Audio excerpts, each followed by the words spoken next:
नमस्कार। कहानी है मेरा पहला प्यार। मैम भी ऐड कर रही थी। हमारा घर एक बहुत बड़े कंपाउंड में बना हुआ था, जिसके चारों ओर घर बने हुए थे। बीच में पार्क था। मुख्य सड़क तक जाने का बस एक छोटा सा ही रास्ता था। उस दिन मेरा प्रैक्टिकल था और पहली बार साड़ी पहनी थी। जल्दबाजी में जाते हुए रास्ते के बीच में दो एलईडी के मोटरसाइकिल खड़ीढ़ी कर बातें कर रहे थे। उसके हैंडल में मेरी साड़ी का पल्लू बुरी तरह फंस गया। पल्लू निकालने के चक्कर में मैं कई बार उससे टकराई। हाथों का स्पर्श हुआ।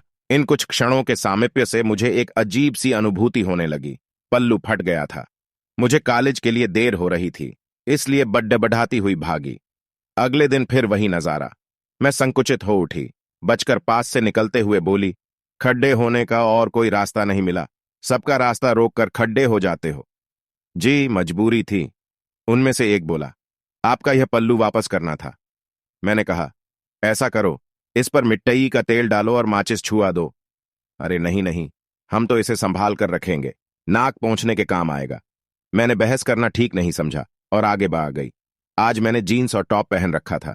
मैं चुपचाप निकल रही थी कि उसने टोका, आज आपने साड़ी नहीं पहनी? क्यों? मैंने उसे घूरा। बोला, आप पल्लू उड़ाती हुई चलती हैं ना? मेरी मोटरसाइकिल कह रही थी, अगर अब पल्लू फंसे तो मेरी झाड़ पोंछ के लिए रखना। थोड़ा आगे बढ़ी तो उसने पूछा, आपका नाम क्या है? क्यों बताऊं? मुझे आपसे कोई फ्रेंडशिप तो करनी नहीं है। वह बोला, चलिए मत बताइए, वो तो हम मालूम कर ही लेंगे। अच्छा, कौन से स्कूल में पढ़ाती हैं आप? स्कूल में? मैं कॉलेज में पढ़ाती हूं। लगता तो नहीं। वह शरारत से बोला। और आप तो लगता है प्राइमरी भी नहीं पढ़े। जरा सिविक सेंस नहीं, रोज रास्ते के बीच में खड़े हो जाते हैं। इसी तरह की नोक झोंक में कई दिन निकल गए। वो 3 दिन नहीं दिखा। एक अजीब सी बेचैनी होने लगी। उदासी का आवरण मेरे तन मन पर छा गया।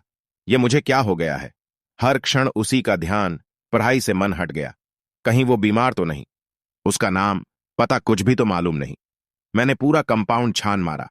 एक कठोर, अनुशासित, पुरातनवादी, परंपरावादी परिवार में रहते हुए भी उसका चुंबकीय आकर्षक व्यक्तित्व मेरे दिलो दिमाग पर गहराता चला गया। आज है भगवान, कहकर मैं घर से निकली, पर आज भी जब नहीं दिखा तो मैं रुआंसी हो उठी। पर यह क्या? मुख्य सड़क पर उसे खड्डा देख मेरी खुशी का ठिकाना नहीं रहा। छूटते ही मैंने पूछा, क्यों इतने दिन कहां रहे? स्कूल में स्वच्छता अभियान था क्या? और हेलो, नाम क्या है आपका? कौन सी कक्षा में पीआईएच रहे हो और घर का नंबर क्या है? क्यों? मैं अपना नाम क्यों बताऊं? मुझे आपसे कोई फ्रेंडशिप तो करनी नहीं है। घर का नंबर क्यों पूछ रही हो? अपनी डोली मेरे घर लानी है क्या? अरे हटो जी, ये मुंह और मसूर की दाल। मैं कॉलेज चली गई। अगले दिन मिला। कहने लगा, मैं मसूर की दाल खाकर आया हूं। मेरा हाथ पकड़ा और एक पर्चा थमा दिया। मैंने सोचा जरूर यह प्रेम पत्र होगा। कॉलेज पहुंचते ही जल्दी जल्दी खोलकर पढ़ा, जैसे कोई एप्लीकेशन हो। नाम शिवम, काम एमबीबीएस 4th ईयर, घर का पता, 1 साल बाद बंगलौर में इंटर्नशिप, फिर विदेश। हमारा घर बन रहा है, पूरा होते ही हम वहां शिफ्ट हो जाएंगे। न संबोधन न समाप्ति, मेरे स्वाभिमान को चोट पहुंची। भावनाएं आहत हो उठीं। अपमान सा लगा। अगले दिन मिला तो बड्डे रॉब से बोला, बैठो मोटरसाइकिल पर, आगे जुलूस निकल रहा है। मैं मजबूरी में बैठ तो गई, पर डर गई, कहीं कोई देख ना ले। थोड़ी दूर जाते ही उसने एक झटके से मेरा हाथ अपने कंधे पर रख लिया। बोला, मोटरसाइकिल पर बैठना नहीं आता क्या? पहली बार बैठी हो? रास्ते में न जाने कितनी बार झटके लगे। उसकी कमर का स्पर्श मुझे रोमांचित करता रहा। कई दिन ऐसे ही बीत गए। एक दिन जानबूझकर कॉलेज के लिए मुझे देर करा दी और पूछने लगा, अब पीरियड तो शुरू हो चुका होगा, अब तुम्हारे सर क्या करेंगे? मेरा अचार डालेंगे? अब क्या मैं पीरियड अटेंड करूंगी? अब तो कैंटीन में जाकर टाइम पास करूंगी। थोड़ी देर में वो भी कैंटीन में आ गया। चाय समोसा लेकर एक और बैठ गया। जाते जाते कह गया, मेरा पेमेंट कर देना। मैं एकदम चिल्ला पड़ढ़ी, क्यों भाई, मैं क्यों दूंगी तुम्हारे पैसे? अरे वाह, रोज मोटरसाइकिल की सवारी करती हो, एक दिन चाय नहीं पिला सकती? मैं बोली, कल से किसी डॉक्टरनी को ही बिठाना अपनी खटारा पर। मैं पेमेंट करने कैंटीन बॉय के पास गई तो उसने बताया, पैसे तो वो साहब दे गए हैं। समय बीतता गया, उनका घर बन गया, वो शिफ्ट हो गए। गृह प्रवेश पर मैं भी गई। पूरे फंक्शन में वो मुझे इग्नोर करता रहा। कॉरिडोर में सामना होते ही उसने कहा, इतनी सज संवर कर क्यों आई हो? सज संवर कर? अरे भाई, फंक्शन में आए हैं। मैं बोली, ओह, मैंने समझा मुझे दिखाने आई हो। कोई गिफ्ट विफ्ट भी लाई हो या यूं ही खाली हाथ? लाई हूं ना। मैंने अपने पर्स में से एक पुराना पेन निकाल कर दिया। लो, बहुत कीमती है, संभाल कर रखना। पूरे 5 रुपये का है। था तो 2 रुपये वाला भी, पर भाई हमें अपने अपने स्टैंडर्ड का भी तो ध्यान रखना था। वाह, क्या स्टैंडर्ड है, कहकर हंसता हुआ वह आगे बाराज गया। घर पास में ही था। मैं कभी कभी जाती रहती थी। एक दिन सब लोग ड्राइंग रूम में बैठे थे। बातों बातों में मैंने उन्हें अपनी जाति के रस्मों रिवाज के बारे में बताया कि हमारे यहाँ रिश्ता अपनी जात बिरादरी में बड़ों की स्वीकृति से ही होता है। अगर कोई जात से बाहर जाने का साहस करता है तो गांव में पंचायत की खाप बैठती है और एलेड्डेका वलद्दकी को आमने सामने गले में रस्सी बांधकर लटका दिया जाता है। गांव से भाग जाने पर जब भी पकड्डा में आते हैं तब भी यही सजा दी जाती है, चाहे उनका बच्चा भी हो जाए। बच्चे को अनाथाश्रम में भेज दिया जाता है। बिरादरी में बड़ों की स्वीकृति से ही होता है। अगर कोई जात से बाहर जाने का साहस करता है तो गांव में पंचायत की खाप बैठती है और लड्डेका व लड्डाकी को आमने सामने गले में रस्सी बांधकर लटका दिया जाता है।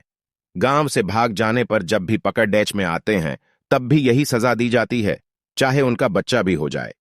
बच्चे को अनाथाश्रम में भेज दिया जाता है। बड़े लोगों का कहना है कि जात के बाहर शादी करने पर जाति की अपनी विशेषताएं और गुण समाप्त हो जाते हैं। अगर कोई विरोध करता है तो पंचों के लट्ठेत उसे समाप्त कर देते हैं। हमारे घर में रोज ही ऐसी कहानियां सुनाई जाती हैं ताकि हम बच्चे कोई गलत कदम उठाने की हिम्मत न कर बैठें।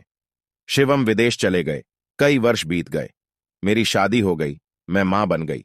एक दिन बाजार में अचानक उनकी मम्मी मिल गई। कहने लगी, शिवम आने वाला है। वह बहुत बड़ा सर्जन बन गया है, उसे इनाम मिलने वाला है। और शादी? मेरे पूछने पर वो कहने लगी, नहीं करता।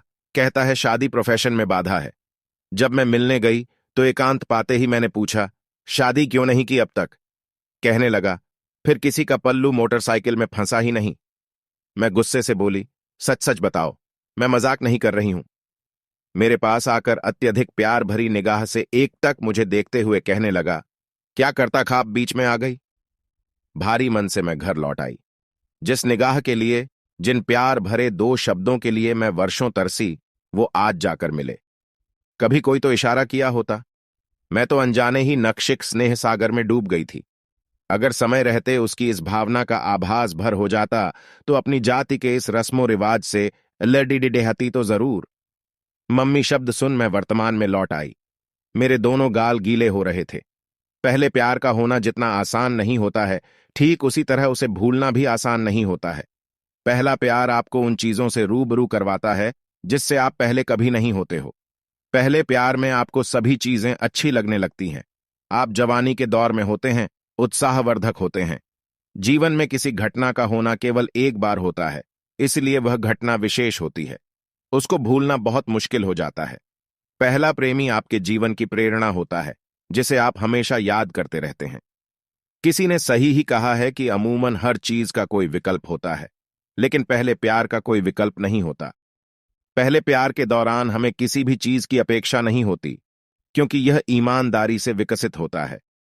पहले प्यार के बाद इंसान स्वार्थी हो जाता है। वह दोबारा प्यार में पड़ी डिडैता है, लेकिन पहले की तरह प्यार में नहीं डूब जाता है। रिलेटेड।